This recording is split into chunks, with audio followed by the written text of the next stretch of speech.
राम राम जी। बुरा जो देखन मैं चला बुरा ना मिले कोई, जो मन देखा अपना मुझसे बुरा ना कोई। कबीर जी कहते हैं कि जब मैं बुरे इंसानों को देखने चला, जब मैं दूसरों की बुराई को देखने लगा, बुरा ना मिला कोई, मुझे इस संसार में कोई भी बुरा व्यक्ति नहीं मिला।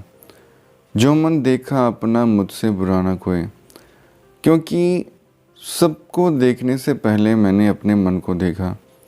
जब मैंने अपने मन को देखा, अपने मन के विचारों को देखा, तो मैंने ये पाया कि दुनिया इतनी बुरी नहीं है जितने बुरे विचार मेरे मन में आते हैं।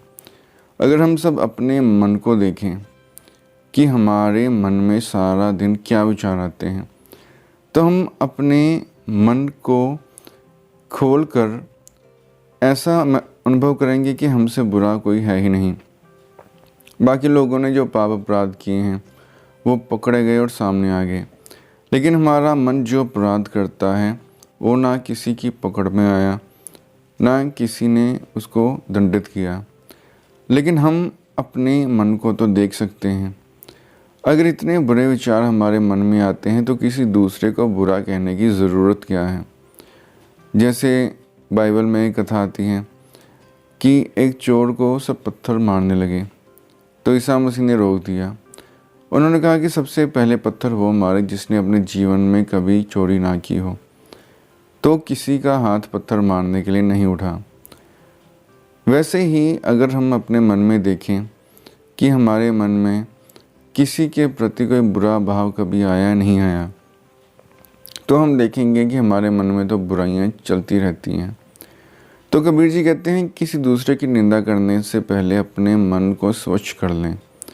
कबीर मन निर्मल भया जैसे गंगा नीर, पाछे लागो हर फिरे कहत कबीर कबीर।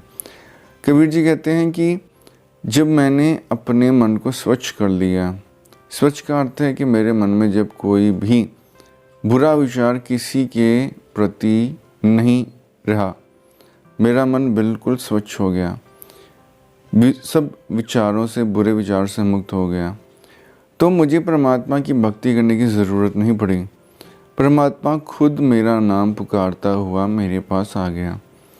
हमें सिर्फ परमात्मा का नाम जपने की आवश्यकता इसलिए है कि अपने गंदे मन को साफ कर सकें।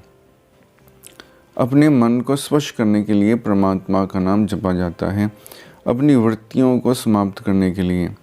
मन की मौत होगी तभी परमात्मा के दर्शन होंगे। तन तो एक दिन मर ही जाएगा, लेकिन जब तक जीवित रहते हुए हम अपने मन को समाप्त नहीं कर लेते, तपस्या से, भगवान के नाम के जप से, ध्यान से, तब तक हमें उस परम अवस्था की प्राप्ति नहीं हो सकती।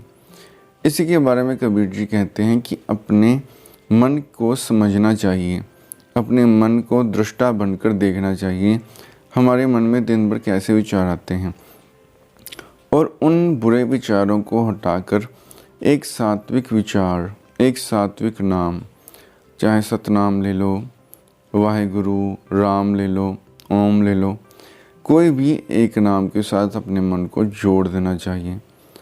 वो नाम क्या करेगा, वो मंत्र क्या करेगा, आपके मन को स्वच्छ कर देगा। और जब आपका मन विचार रहित हो जाएगा तो आप तो साक्षात सच्चिदानंद रूप ही हैं, उस परमात्मा की अंश हैं। आपको कुछ और करने की ज़रूरत नहीं पड़ेगी, परम अवस्था आपको सहज ही प्राप्त हो जाएगी। धन्यवाद।